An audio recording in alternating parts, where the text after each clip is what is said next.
Jose, you have blood on you. Whose? Destiny asked me in a worried but also not surprised tone once I got back to the manor. But at the time I didn't answer. I just dragged myself inside and tossed the food bag on the floor beside the kitchen table. Wait, were you making deliveries?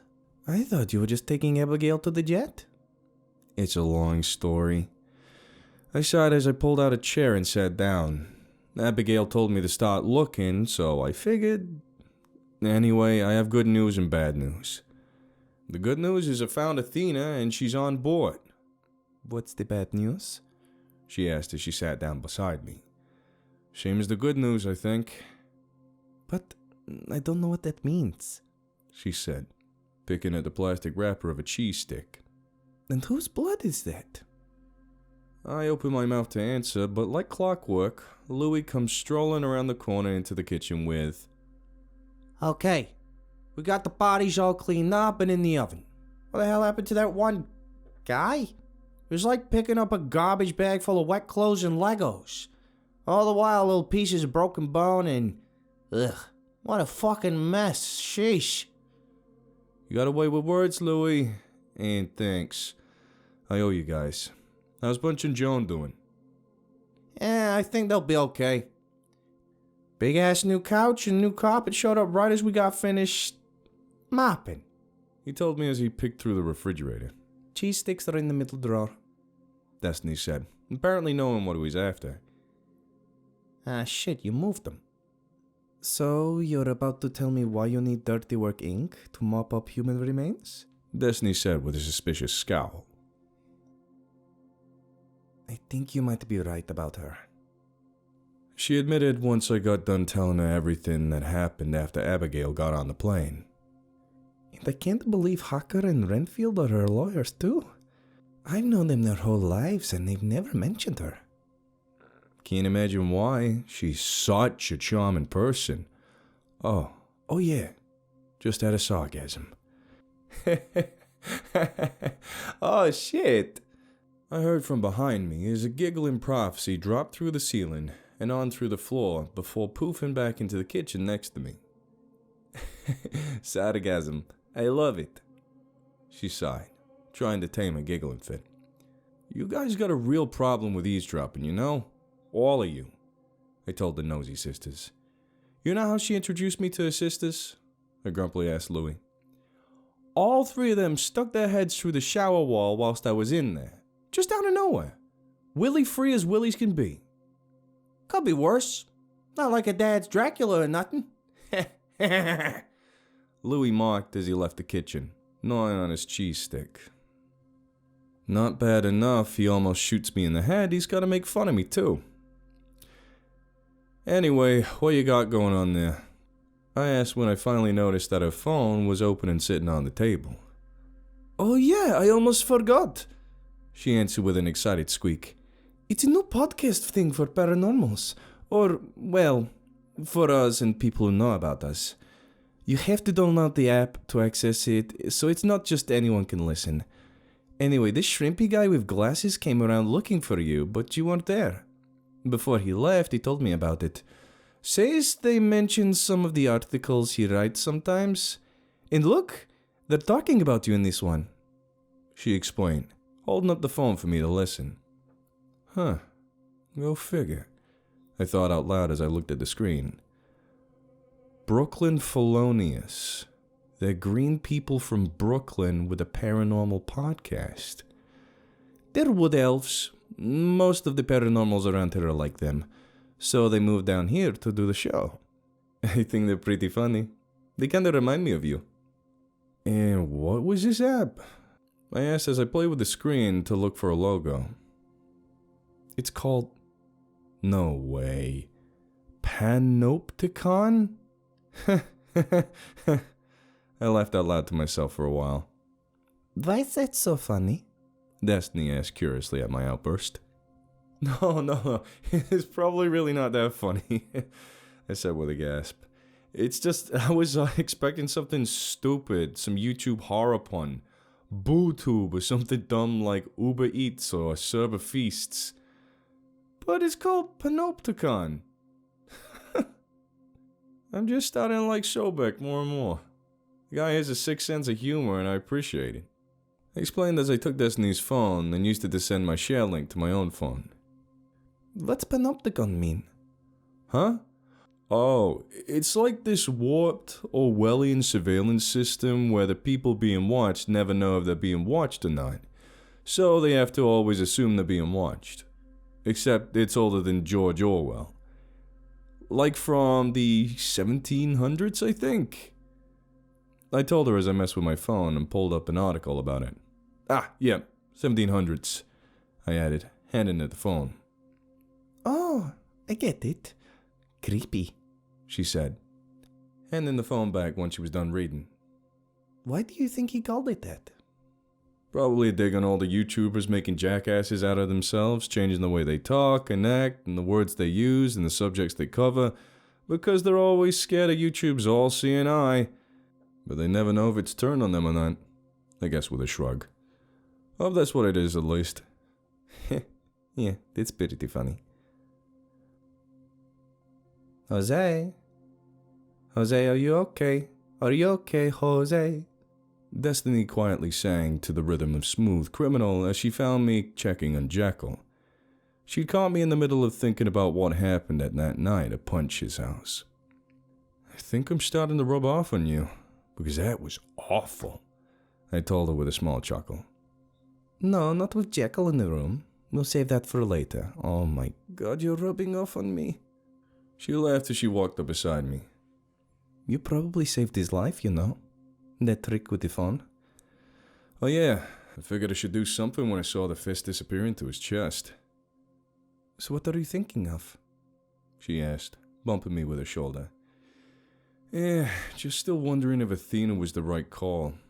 I know it's a little late for it, but now that I've met her, she gives me a way worse feeling than the maid. What do you mean? You said she gave you food and saved you from the angels, right? She questioned, turning to face me. Good feeling, I guess. How do I put it? The maid would bug me and torment me and kidnap me, threaten me even. But I never felt like she was going to hurt me. I tried to explain, which inspired Destiny to look down at the still comatose Jekyll. Well, me specifically at least. But? She asked, prodding me. Athena, she seemed like she'd only need the smallest reason.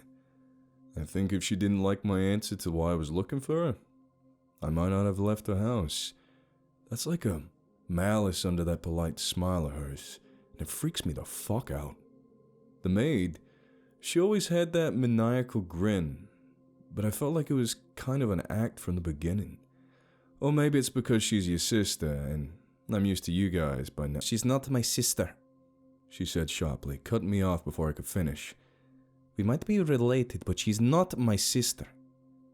Oh, I mean, never mind. I stumbled over my words as I tried to dodge the situation, and then, luckily, my phone started to ring. Oh, hey, it's Abigail, I said once I answered the strange number and heard her voice on the other end. What's she saying? Destiny asked as she tried smooshing her face up next to mine to hear better. Okay, I'm here, Abigail said through the speaker. I'm still at the airport. I'll call you again when I get to the village and find a phone. Oh yeah, have you found Athena yet? Yeah. I'll tell you how it went when you get back, but the short version is she's with us, at least for the moment. Fine. I have to go anyway, my bus is here, she said before the phone beeped from her hanging up. The hell is she up to? I mumbled, stuffing the phone back in my pocket. I'm not sure. She was pretty vague about it, even to me, Destiny answered. Also, I want food.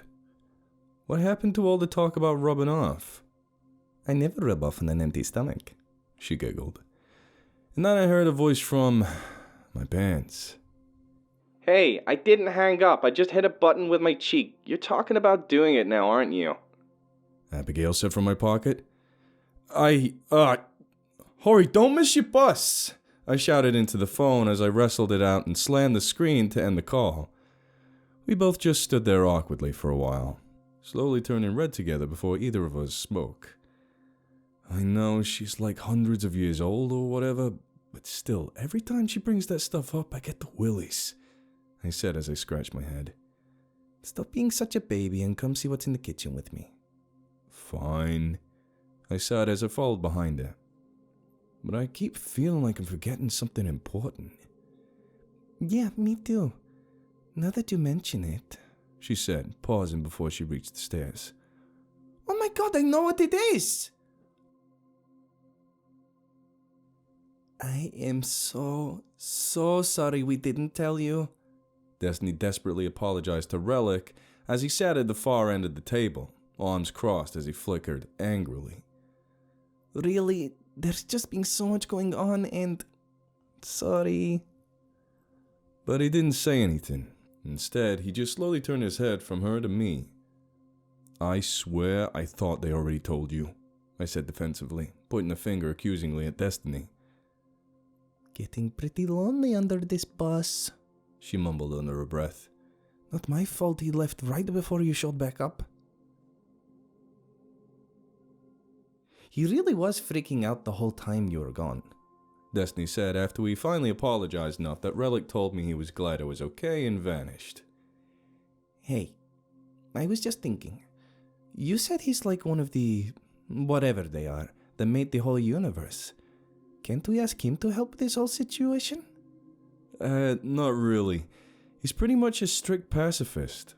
He'll scare people, but he won't actually do anything to hurt anyone. Oh, I guess that explains why they didn't bother doing anything about him in the first place. She huffed as she opened the cabinets and started looking around. I know we have spaghetti noodles in here somewhere. So I guess there's gonna be like some kind of big showdown or something, huh? I asked through a mouthful of spaghetti. Looks like it. All the paranormals are being weirdly quiet lately. Like they're waiting to see who comes out ahead in all this. I'm not really liking any of it, she answered, picking at her plate. And then what happens? Not a clue. There's not really any hard rules in this kind of thing around here. Best I can think is it gives us enough time to fix the building and get Fudo back to settle everything for good. The maid already said he almost killed her before, but since that doesn't seem likely, it looks like Athena might be our best bet. She mumbled absent-mindedly. I'm not really good with planning these kinds of things out. I'm more of an in-the-moment girl. Not liking that this whole thing seems to be hinging on some Dragon Ball Z bullshit, I found myself pacing the halls of the mansion all night, thinking about how things would unfold once Abigail got back from whatever she was doing in Romania. Never needed a visit to Dr. Angelin so bad, I thought out loud as I wandered through the library. Gotta give her a call tomorrow. She's definitely gonna have something to say about all this. As I strolled through the library, I couldn't help but stop in front of the book in the glass case. While I stared at it, thinking about how things had been unfolding, about how bad I felt that I left Destiny thinking I was just one more dead boyfriend of hers. Who else pops up beside me but... Prophecy? I asked as the red-headed woman emerged from the cloud of hazy black mist. The one and only, she answered with a smile. What brings you in here? Where's Test? She's asleep. The spaghetti took her out, I think, I told her, watching her walk around to the other side of the glass case. Yeah, past hours puts her right out. Oh yeah, did Rissa tell you what we found? Found what? I asked, looking around like I expected Rissa to be there too. In the book, she answered, pointing at the glass dome. The poem hidden in the back? We haven't even told Destiny yet. You were still missing, and we didn't want to upset her even more. That's when she took the book from the case and carefully opened it all the way to the back cover. And the one thin sliver of paper, only half attached to the rest, hiding row after row of handwritten words. Well, what do you think? She asked once I had a chance to read through them. You know, all things considered. I guess under normal conditions, I say it's just one less poem. The delusional ramblings of a madman. But under the whole para-bullshit context, and current events, especially finding out that the maid was your long-lost sister and all. And with how he died burning the whole publishing house where the book was supposed to be printed, I think maybe it's a... I started to say, but stopped when my eyes met hers. Do you mean it's a prophecy? She asked, also seemingly picking up on the coincidence. You think he saw this coming? I mean, it's a dead ringer for what seems to be happening right now. I explained as she sat the book back inside its casing. Normally I'd say it's a stupid idea, but I'm having a conversation with Dracula's daughter about one of his other daughters, whilst one is stuffed full of pasta in a bedroom right now. So, I guess I'm open to some possibility that this guy could have had some kind of vague premonition as he slipped into insanity. Maybe. But what if it's the other way around? Prophecy asked grimly. What if what he saw was what drove him to be crazy in the end? Where were you? Destiny asked as I tried to quietly ease myself back into bed without waking her up. Having a deep intellectual conversation with your sister about your addiction to pasta, I said, giving her a soft pat on the head. There might be an intervention if you aren't careful. I do love pasta, she murmured, wiggling back into place on the blanket.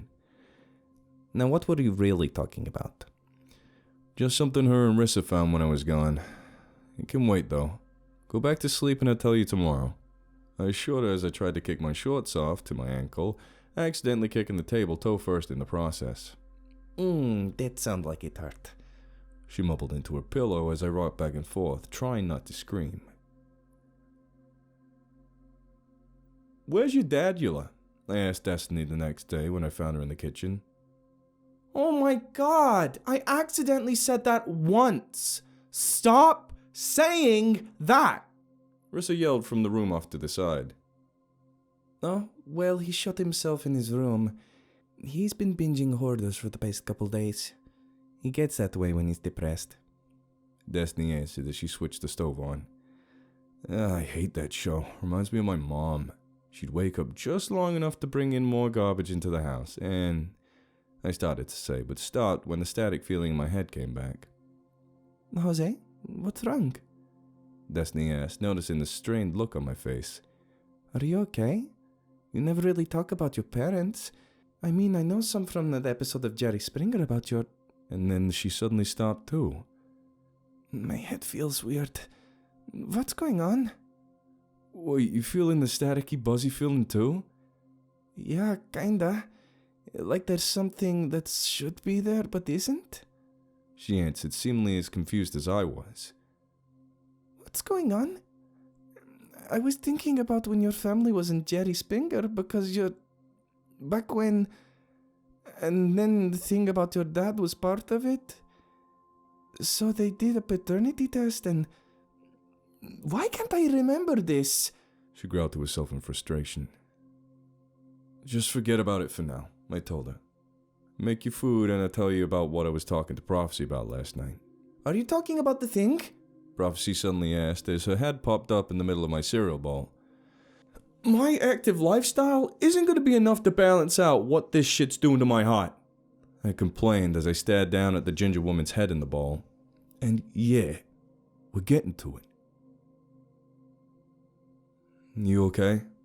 I asked once I was finished explaining what Rissa found in the back of a book. Do you really think it was about that woman? Destiny asked as she leaned back in her seat at the kitchen table. Like a prediction about the future or whatever? It wouldn't be the weirdest thing about this whole situation, I answered with a shrug. And no sooner had I said that, does Madison come strolling in and tossing a clear container of meat onto the counter. Geez, why is it always so dark in this joint? She thought out loud as she snatched the curtains open, causing Destiny and Prophecy to vanish in puffs of black vapor. Because they are fucking vampires, Madison! I barked at her, pointing my hand into the adjacent room where they'd taken cover.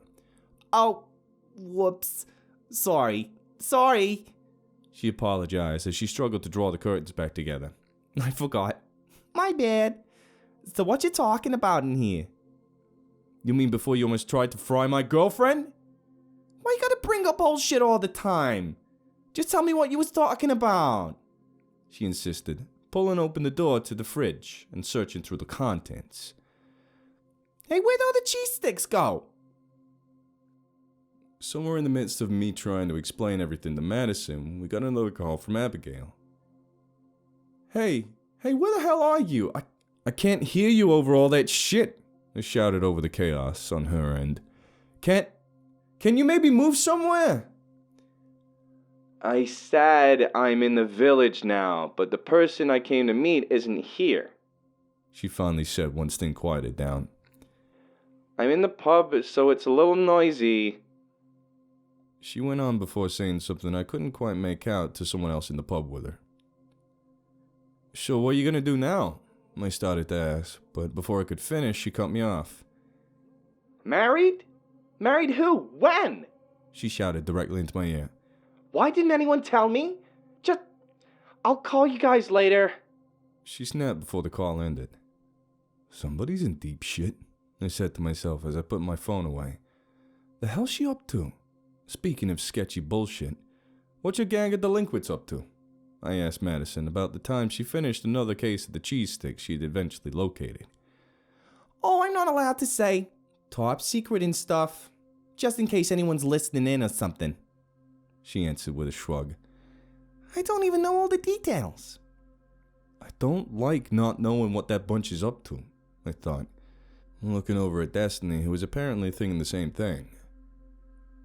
Okay, well, I'm going to take Daddy's lunch, Prophecy said as she picked up the plate off the counter. Your kids play nice now, she told us before she vanished without a trace. Any of you have those parents, the kind that you learn to never say you were bored around just in case to put you to work doing something you hate? Well, I made the mistake just as Hook was passing by. Bored, you say? His booming voice made me jump, not knowing he'd been standing right behind me. Let's fix that, shall we? What's wrong with you?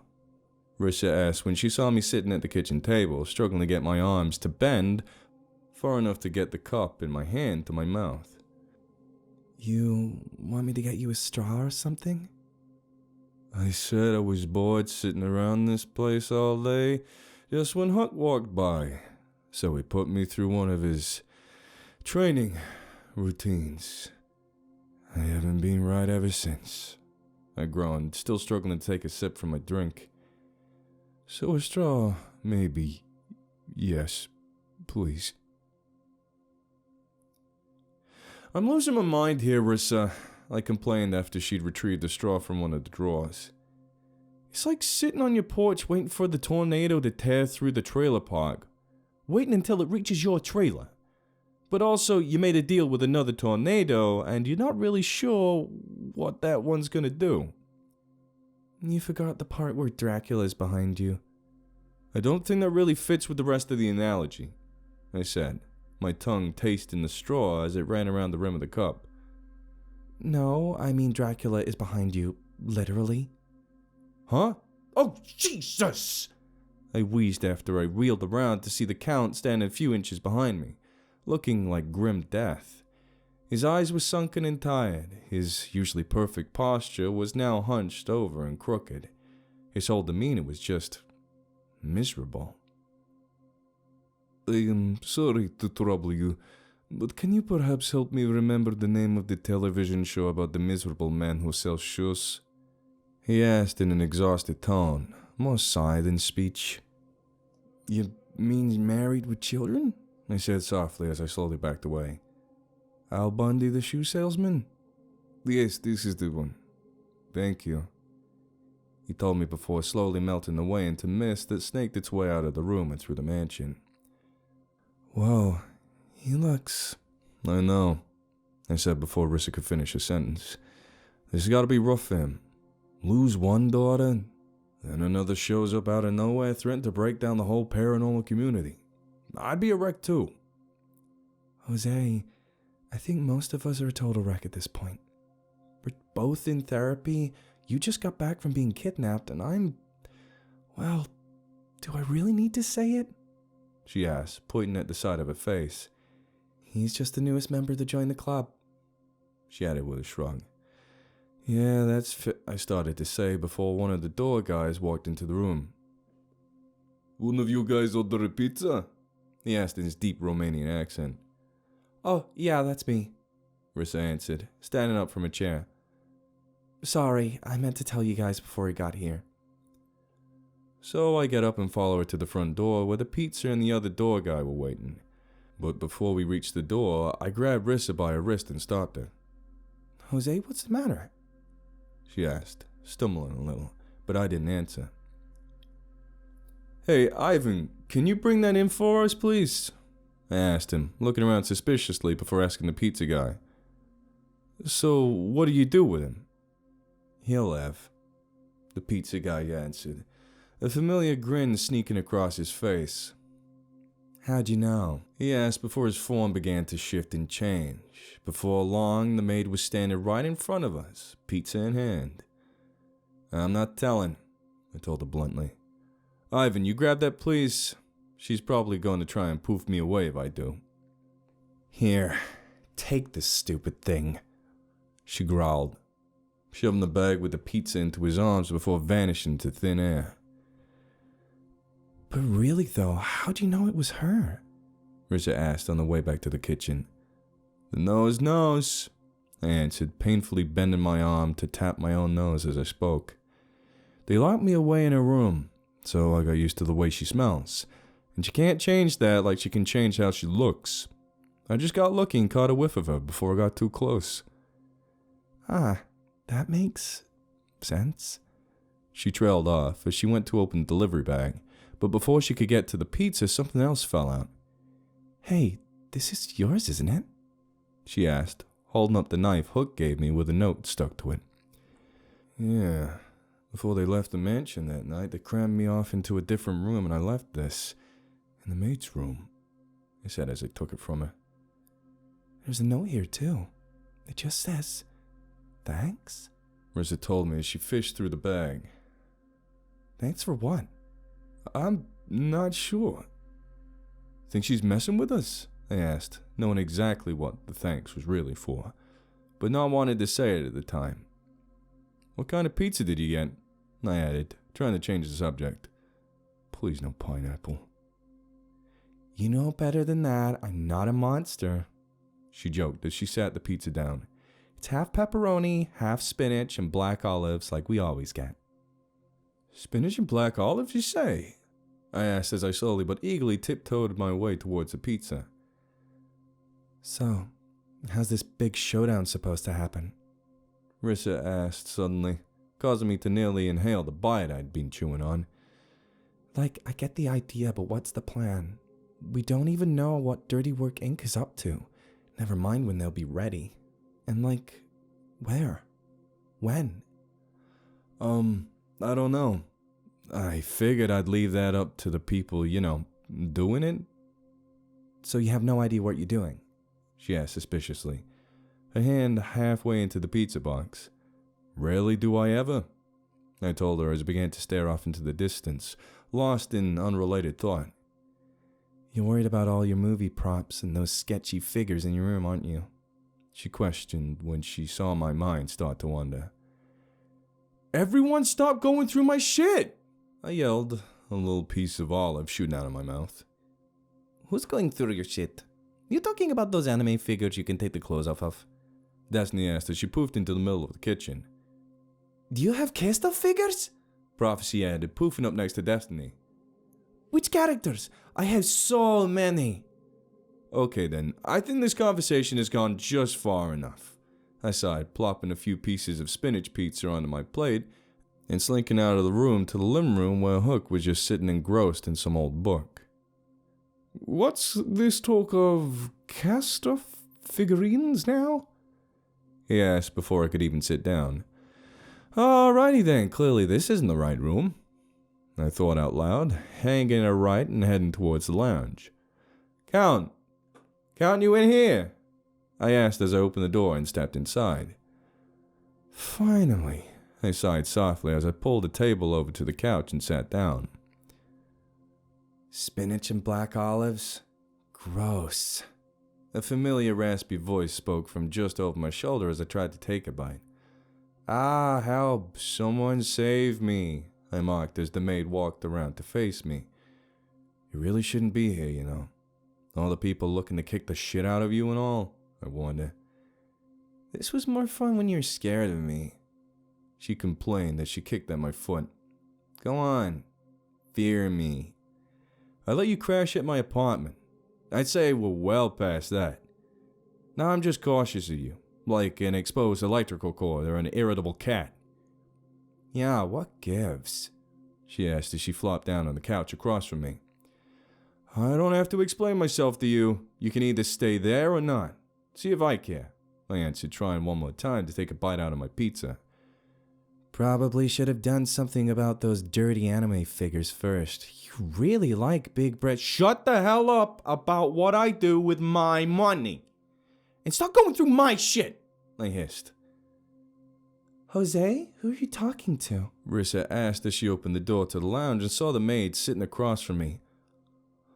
"What? She tried to shout, but before she could get the words out, the maid already crossed the room and put her hands over Rissa's mouth.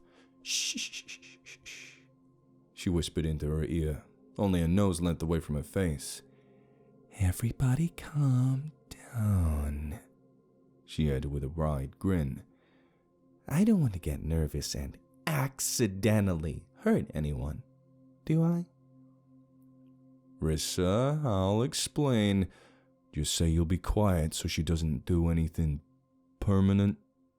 She answered with a small nod, the maid slowly turning her loose to scurry over next to me on the other side of the room. "Jose, why is she in the mansion and why are you talking to her?" "I've been letting her stay in my apartment whilst I've been staying here," I admitted, whispering the confession to her ear. "You what? Shh, you promised," I hissed as I clapped my own hand over her mouth. "Look, I have my own reasons, some better than others, but I just need you to keep this between you, me, and her," I said as I pulled my hand away. "And just trust that I'll explain everything later." "Destiny's probably gonna skin you alive if she finds out," Rissa warned before making an attempt to storm out of the room. "Oh, what's the hurry, Patches?" the maid asked as she stuck an arm out to stop her from leaving. "Who said I was done with you yet?"